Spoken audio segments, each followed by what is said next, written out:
Hey everyone, and welcome to This Explainer. Today, we're diving into some seriously fascinating data that might just make us completely rethink how we approach our bodies. We've been told for years to just lift heavy, eat constantly, and basically brute force our way to fitness. But as we'll see through the science we're unpacking today, our biology actually responds to a much smarter, way more intentional approach. We're going to explore a completely new framework for how you train. All right, so here's our quick roadmap for today.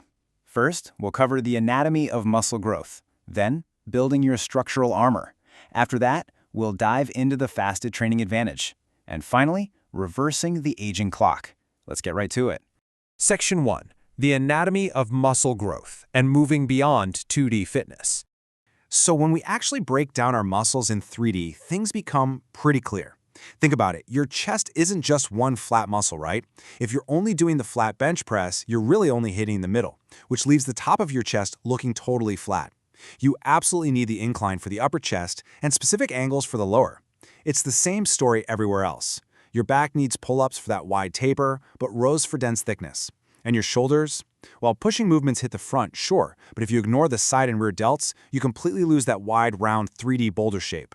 And legs? Man, if you only train the quads in the front and completely forget your hamstrings in the back, your legs won't just look visually unbalanced, they physically won't perform correctly.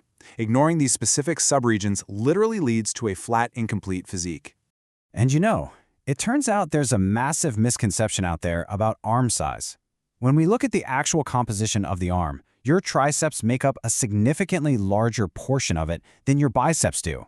It's not even close. So if you're hitting 5 different bicep exercises and then just throwing in one tricep pushdown at the very end as an afterthought, you are entirely missing the math of muscle growth. So how does all this translate to the gym floor? Well, looking at a breakdown of popular bicep movements, we've got some clear winners and losers. Down at level 1, we have exercises that look really cool for social media, but are honestly pretty useless. The waiter curl, for instance, just makes you look like you're serving drinks while cranking your wrists at a totally unnatural angle, which makes progressive overload basically impossible. And the drag curl, it barely even changes the total muscle length, just a total waste of time.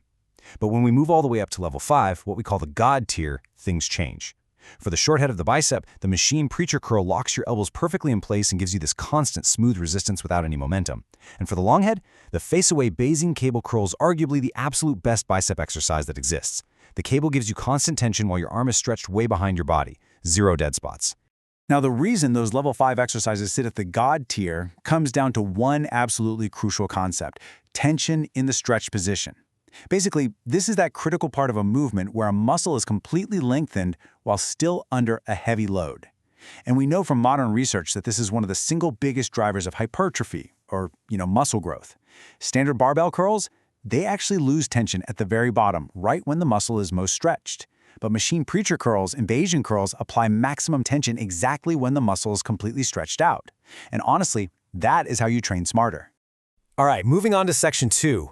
Building your structural armor. We're talking about the most visible muscle you own. There's this fantastic quote that hits the nail right on the head. Your physique isn't stuck because your arms are small. It's because your neck is missing in action. Think about it like a bendy straw trying to hold up a bowling ball. You can have a chest that looks like a shelf and massive arms, but if your neck looks untrained and skinny, your entire upper body just reads as small. It's the ultimate absolute unit effect. A thick neck adds immediate, undeniable visual mass to your entire frame. But to build a complete pain-free neck, you actually have to hit 4 essential movement patterns. First is forward flexion, like lying neck curls. That builds those thick, rope-like muscles on the front, called the sternocleidomastoids. Next is backward extension, which builds the back extensors, basically your structural armor. But please don't stop there. Lateral flexion, which is tilting your ear to your shoulder, builds that awesome 3D side thickness. And finally, rotation targets your deep stabilizers. Strengthening this entire network pulls everything back into proper alignment, fixes that terrible forward head posture we all get from staring at our phones all day, and can even relieve chronic tension headaches. Okay, but a quick, absolutely crucial warning before we go any further. Warm up first. Seriously. And please, for the love of everything, skip the infamous neck bridge. Our cervical spines are not toys, guys. We want to build strength, not invite some kind of life-altering injury. Start with super slow, controlled neck circles and body weight nods just to increase blood flow before you ever even think about applying resistance. Intelligent progression here is mandatory. Section 3. The fasted training advantage. Time to tap into our internal reserves. Now this next part really challenges a deeply ingrained dogma in the fitness world, the idea that we absolutely must eat right before a workout. It really begs the question, what actually happens when your glycogen runs low? So glycogen is just glucose that's stored in your liver and your muscles, right? And you typically store around 1,600 to 2,000 calories of it at any given time. After about 12 to 16 hours without food, that initial reserve starts to dip.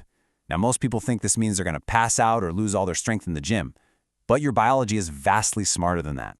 And that brings us to metabolic flexibility. This is essentially your body's evolutionary superpower. Its biological ability to smoothly switch between burning glucose and burning your stored body fat for fuel. When glycogen dips, your body does not panic. It simply adapts and shifts its energy pathways. Think about it. If ancient humans became weak and fragile every time they missed a pre-workout meal, our ancestors never would have survived periods of scarcity. We are literally evolutionarily designed to access our stored energy efficiently. The contrast between the fed and fasted environments is just wild. Let's really look at this. In a fed state, your insulin levels are high. And because insulin is a storage hormone, your body fat remains tightly locked inside your cells. But in a fasted state, insulin drops, which unlocks those fat cells so they can be released and used as fuel. And at the exact same time, your growth hormone absolutely soars.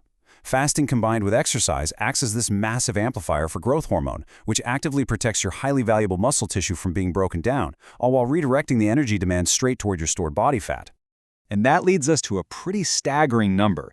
Research shows that aerobic exercise performed while fasted can actually increase fat oxidation by roughly 20 to 30% compared to doing the exact same workout right after eating. This isn't some placebo effect. This isn't just about feeling lighter on your feet. This is hard physiological science. By keeping your insulin low, you're finally cooperating with your physiology to burn fat, rather than constantly fighting against it. Finally, Section 4, Reversing the Aging Clock. Let's talk about reconnecting your nervous system. The data here points to a super fascinating thesis. You probably aren't aging faster. It's much more likely that your mechanical and neurological systems are just disconnected. Dropping testosterone and plummeting energy levels aren't purely hormonal issues. They're often caused by a severe lack of proper mechanical movement signals actually reaching the brain. For years, we just sit at desks, our hips get super tight, and our glutes literally stop activating. The body simply stops receiving the intense demand signals it needs to justify producing optimal hormones. So how do we fix this? Well, researchers point to what's called a biological activation chain. It's a precise 5-step sequence designed to flip specific biological switches back on. Step 1, the glute bridge, with a solid 2-second hold at the top, forces blood flow right back into the lower body. Step 2, the static horse stance. This creates incredible internal pressure that boosts nitric oxide, rapidly expanding your blood vessels. Step 3, the deep squat, which triggers a massive neurological signal for testosterone. Step 4, walking lunges act like a powerful pump, driving oxygen and nutrients deep into the inner thighs. And finally, Step 5, the dead bug exercise reactivates your deep nervous system, clearing those neural pathways so your brain and body can actually communicate effectively again. If we compare the difference in hormonal signal strength between a half squat and a deep squat, it is literally night and day. The deep squat is the perfect, shining example of biological intelligence. When you go deep, we're talking below parallel, your glutes, your hamstrings, and your pelvic floor all have to engage simultaneously. It sends this massive, undeniable demand signal to the rest of the body that it is under significant physical stress. And the natural physiological response to that stress, it cranks up testosterone and growth hormone production. Depth isn't just some minor form detail, it's the entire mechanism. So to kind of wrap up the ultimate lesson of this explainer, your body detects patterns. If the signals you're sending it are random, lazy, and inconsistent, your body is going to stay conservative. It shuts down non-essential systems and hoards energy.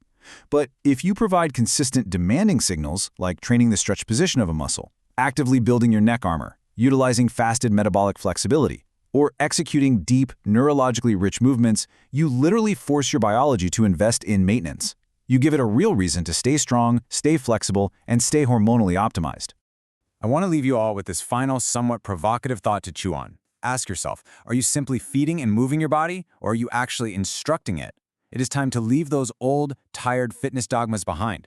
Start using your biological intelligence to truly master your physiology. Thanks so much for joining me in this explainer, and I will see you next time as we continue to decode the incredible machine that is the human body.